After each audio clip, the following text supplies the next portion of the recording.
Bike দুর্ঘটনায় মৃত্যু হল এক ব্যক্তির। বুধবার রাতে ঘটনাটি ঘটেছে গুহাটের উল্লাসপুর এলাকায়। মৃতের নাম সন্দীপ কুমার পাত্র, বয়স 41 বছর, বাড়ি বাঁকুড়া জেলার নিমদিহা গ্রামে।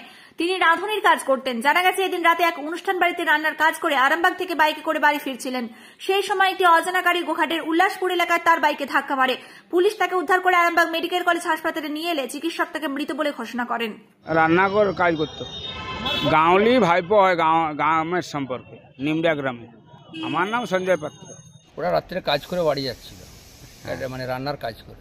আচ্ছা, সেই টাইমে কিসে অ্যাক্সিডেন্ট হয়েছে সেটা আমরা তাও বলতে পারছি না। মোটরসাইকেলে ফিরছিল, দুজন ছিল, আমাদেরকে ফোন করেছিল, পুলিশ ফোন করেছিল রাত্রে 12টার পর। আমাদেরকে 12টা 15-20 ফোন করে।